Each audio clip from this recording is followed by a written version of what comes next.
अच्छा, अब जैसे like as mother experience Fatima, जब आप खुद एक मदर हैं, ठीक है ना, तो पेरेंटिंग कोई, वो कहते हैं ना, कोई भी चीज़ आप माँ के पेट से सीख के नहीं आते। ये आप जब आप माँ बनते हैं फिर आहिस्ता आहिस्ता आहिस्ता आप चीज़ें सीखना शुरू करते हैं अपने बच्चे की ग्रोथ के हवाले से, उसकी जिस तरह की मैच्योरिटी उसमें आ रही है उसके हवाले से। सो मैं आपका एक्सपीरियंस जानना चाहती हूँ इस जर्नी को लेकर अभी तक। पहली बात तो ये कि थैंक यू सो मच, क्योंकि ये टॉपिक मेरे दिल के बड़े करीब है। मुझे ऐसा लगता है कि अगेन बड़ी आम सी बात है, हम अपने ज़ुबान से तो ये कहते हैं कि बच्चे हमारा मुस्तकबिल हैं, लेकिन इसका जो वेट है ना, मुझे ऐसा लगता है एज अ नेशन ये हम नहीं समझ रहे या हमने नहीं समझा। उसकी वजह ये है कि मुझे ऐसा लगता है जैसे मैं खुद भी एक थोड़ा डिफरेंट माइंडसेट से मेरी ट्रांजिशन हुई है, जिस तरह आई थिंक पब्लिक में पिछले 10-15 सालों में लोग जानते हैं। मुझे ऐसा लगता है कि जब भी जिस उम्र में लड़कियों की शादी होती है, उस एज में आज के माहौल में वो मेंटली रेडी नहीं होती, क्योंकि वो अभी अपने साथ बहुत कुछ, जैसे चाहे उनके कॉम्प्लेक्सेस हों, चाहे सुपीरियरिटी कॉम्प्लेक्स हो या इन्फीरियरिटी कॉम्प्लेक्स हो या जो भी, और हम 19, 20, 21, 22, 23, 26 साल की उम्र के अंदर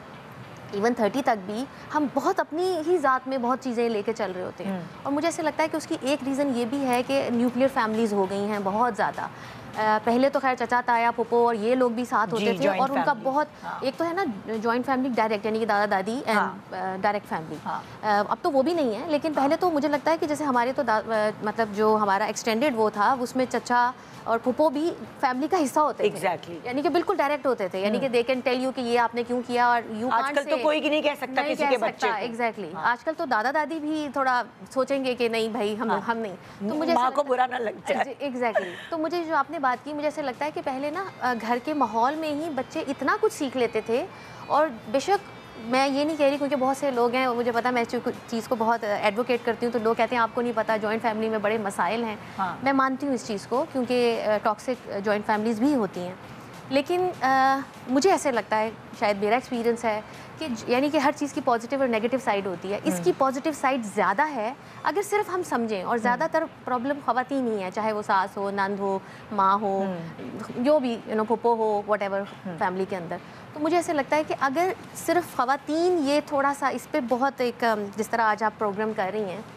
तो बहुत ज़रूरी है कि इन चीज़ों पे बात की जाए, ताकि वो जो औरत जिसने उस बच्चे को पालना है, जो अभी 1 साल, 2 साल, 7 साल या 12 साल तक का, 13 साल, जैसे डॉक्टर साहब ने बहुत अच्छी बात की कि ख़ास तौर से जो उन्होंने कहा कि 3 से 7, क्योंकि ये मेरा अपना एक्सपीरियंस है, और फिर 7 से अगला 11 साल स्पेशली, क्योंकि अजान अभी 11 साल का है। मैंने फ़ील किया कि 0 से 3 तो जैसे उन्होंने कहा बच्चा है और व्हाटएवर, ऑल्दो उसमें भी मैंने 2 साल से 3 की एज में जो मैंने फीलिंग की देखी कि जो चीज़ें मैं आम बोल रही होती थी, जिस तरह फॉर एग्ज़ाम्पल मैंने उसको ऐसे ही, मुझे किसी ने एक बुक दी थी हज़रत मोहम्मद सल्लल्लाहु अलैहि वसल्लम की स्टोरीज़ के हवाले से, ज़िंदगी के, तो मैंने ऐसे ही उसको रीडिंग कर दी, लेकिन वो दूध पी रहा था लेटा हुआ। मैं सिर्फ बात कर रही हूँ माओं को बताने के लिए कि वही जो आपने बात की कि हम समझते नहीं हैं कि बच्चे पे क्या असर हो रहा है, और वो पॉजिटिव भी ज़ाहिर हो सकता है, नेगेटिव भी होता है। दूध पी रहा था और मैं उसको हज़रत मोहम्मद सल्लल्लाहु अलैहि वसल्लम की ताइफ़ की स्टोरी सुना रही थी। आप यकीन करें, वो पीते पीते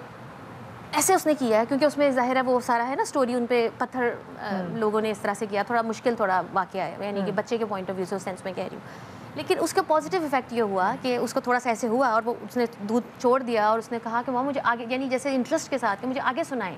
फिर क्या हुआ, मैंने उसको सुनाया, खैर, लेकिन वो दिन है और आज का दिन है कि उसकी जो मोहब्बत है हज़रत मोहम्मद सल्लल्लाहु अलैहि वसल्लम से,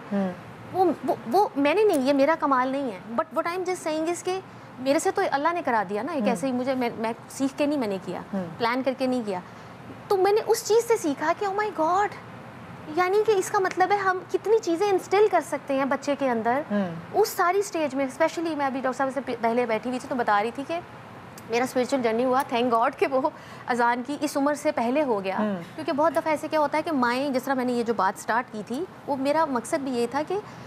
वो बच्चे को जिस वक्त वो चाहती हैं कि अब मैं कुछ सिखाऊं, वो उस उम्र से गुजर चुका होता है। गुजर चुका। तो अब हम कहते हैं कि उसको नमाज की तरफ लगाएं, अब हम उसको कहते हैं कि उसको कुरान पढ़ाएं, लेकिन वो जो उसकी जज्ब करने वाली एज थी और उसको रागिब करने वाली एज थी, वो हम मिस आउट कर गए। एक और चीज़, हमें अक्ल देर से आई। हाँ, एक और चीज़ कि उस एज में औरत खुद भी अपने इन लॉज के साथ एक रिश्ता बना रही होती है, जो अक्सर औकात मुश्किल होता है जॉइंट फैमिली टाइप में। ये आपने इतनी सही बात तो की है। उस वक्त वो जो नफरतें होती हैं, जो रो रही थी, फूफो ने कुछ कह दिया, चचा ने कुछ कह दिया, ताया ने कुछ कह दिया, सास ने, दादी ने, अब वो जो बच्चा है वो नफरत उसके अंदर से कभी, चाहे वो ना भी बोले,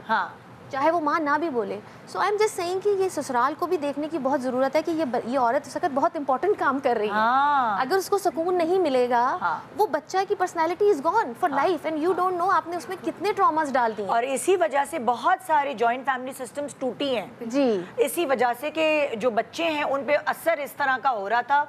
कि वो तो फिर अपने ददियाल है उनसे थोड़ा हेट की तरफ जाने लगे। Exactly. क्योंकि वो अपनी माँ को रोते हुए देख रहे होते हैं। एग्जैक्टली। सो या बस ये आई विल जस्ट से कि मुझे ऐसे लगता है कि जैसे डॉक्टर साहब ने कहा कि ये जो एज है हम सबको सोचने की ज़रूरत है, स्पेशली 11 मैक्सिमम 13 तक औरत को छोड़ दें, उसको एक माँ का ही काम करने दें। जाहिर है वो वाइफ है, वो जो भी बाकी सारे रिश्ते हैं वो इम्पोर्टेंट हैं अपनी जगह, लेकिन ये टाइम गुजर जाएगा, ये वापस नहीं आएगा।